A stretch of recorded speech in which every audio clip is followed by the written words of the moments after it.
আপনার স্টেশনে যেতে হবে না, কফ সিরাপের ব্যবসা আপনি বড় বড় শপিং মল যেগুলো আছে সল্ট লেকে তার ধারে কাছে রাত্রিবেলা 9টা-10টার সময় গেলেই দেখতে পারবেন, দেখেই বুঝতে পারবেন। অনেকেই আমাদের এই রাজ্যের নয়, সেটাও কিন্তু দেখেই বুঝতে পারবেন, তারা প্রচুর কফ সিরাপ সেবন করে। যেসব রাজ্যে, যেসব দেশে এই কফ সিরাপের সেবন প্রচলিত, তাদেরকে আরো সংযত হতে বলছি। আমরা বেশিরভাগ সময় দেখি আমাদের উত্তর পূর্ব ভারতের কিছু যারা লোকজন এখানে পরিযায়ী শ্রমিক বা পরিযায়ী রোগী হিসেবে আসে, তারা কিন্তু প্রচুর কফ সিরাপের নেশা করে। আমাদের আমরা তারা প্রত্যক্ষদর্শী। কিন্তু সবাই মানে তো কোনোদিন সবাই করে না, কিছু সংখ্যককে আমাদের নজরে পড়েছে। নিয়ম করতে হবে, বৈঠকে বসতে হবে, মানুষ সামাজিক একটা দায়বদ্ধতা আছে, সব সরকারই আছে, আমাদেরও সামাজিক দায়বদ্ধতা আছে। কোনো জনকল্যাণ প্রকল্প মানুষকে অনুপকৃত করে না, সবাইকে অল্প বিস্তর উপকৃত করে। জিনিসটা আছে, আমাদের এই স্বাস্থ্যসাথী প্রকল্পের প্রতিবন্ধকতা ছিল। আপনি স্বাস্থ্যসাথী নিয়ে দক্ষিণ ভারতে, যেখানে বাঙালির মনে করে চিকিৎসার পীঠস্থান, সেখানে গিয়ে কোনো পরিষেবা পেতেন? হ্যাঁ কি না? সাংবাদিক ভাইকে বলছি, পেতেন না। সুতরাং সেটাই হচ্ছে প্রতিবন্ধকতা। তো আমাদের এইগুলো পেরিয়ে একদম অনন্য স্বাস্থ্য জনকল্যাণ স্বাস্থ্য পরিষেবা বীমা আয়ুষ্মান ভারত এর মতো হয় না। বিশ্বের সর্বাধিক গ্রাহক এখানে এর মধ্যে আছে, সর্বাধিক ব্যক্তিকে পরিষেবা দেওয়া হচ্ছে, 60 ঊর্ধ্ব এদের 10 লক্ষ টাকা পরিষেবা রয়েছে। আপনি ভারতবর্ষের যে কোনো প্রান্তে গিয়ে এই পরিষেবা পাবেন। পরিষেবার মধ্যে সব রোগ অন্তর্ভুক্ত আছে, সব রোগী অন্তর্ভুক্ত আছে। এর থেকে ভালো পরিষেবা হয় না। স্বাস্থ্য সাথীতে যেগুলো হতো না, সেখানে গেলে পাবেন। সবে তো উন্নতি করে, তো পশ্চিমবঙ্গে বাঙালি এবার উন্নতি করছে, তো এটাতে এত কটাক্ষ করা, এত প্রশ্ন করার কিছু নেই। আমরা তো একের পর এক ধাপ এগোচ্ছি, এগোলে প্রশ্ন করবেন না, পিছলে প্রশ্ন করবেন। যত তাড়াতাড়ি সম্ভব কাজ শুরু হয়ে গেছে, এটা সফটওয়্যারের কাজ শুরু হয়ে গেছে। অচিরেই দেখবেন আমাদের মাননীয় মুখ্যমন্ত্রী ডেট অ্যানাউন্স করছেন। সবে 1 সপ্তাহ ঘুরলো, ঘোরেনি এখনো পুরোপুরি। তো সুতরাং এর মধ্যে আমরা একটা ব্লু প্রিন্ট বানাচ্ছি, কিন্তু ব্লু প্রিন্টটা আমাদের সরকারের মধ্যেই এখন আছে।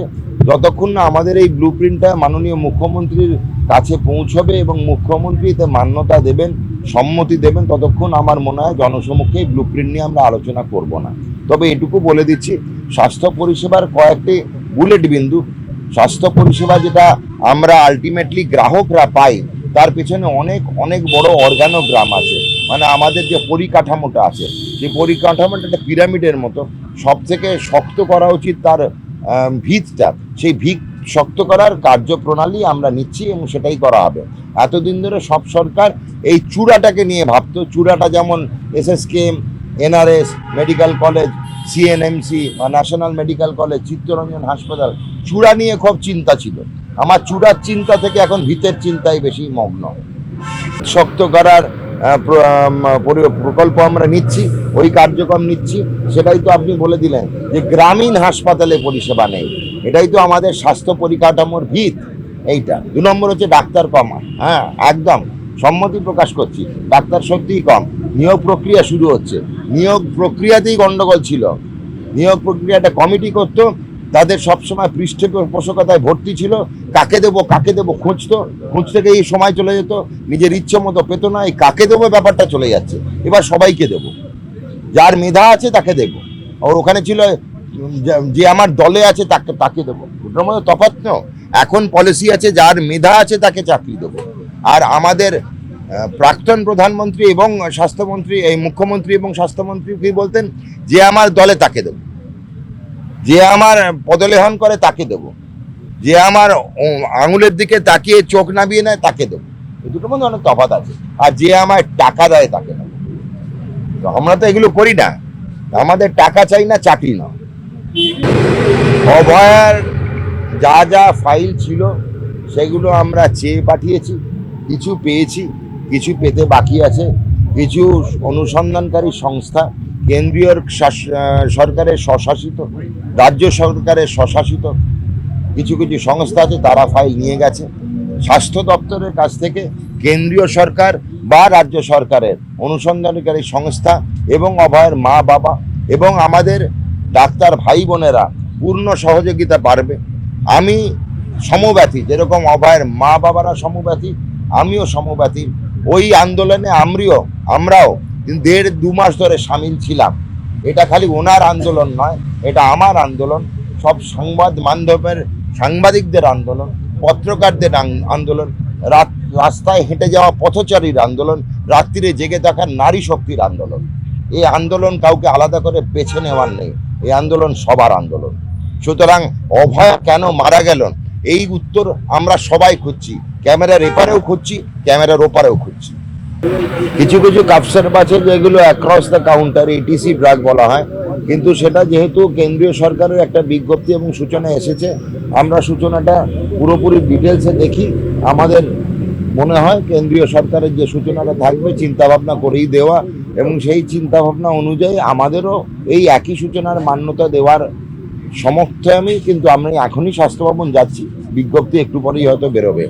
কফ সিরাপের ব্যাপারটা হচ্ছে অনেক কফ সিরাপের মধ্যে কিছু কিছু ওষুধ দেওয়া থাকে যেগুলো একটু রুগীদেরকে আচ্ছন্ন করে ফেলে। সেই আচ্ছন্নতার জন্য যদি কোনো রুগীর কোনো রকম অসুবিধা হয়, সেই জন্যই এই সতর্কতাটা ইউজুয়ালি দেখা যায়।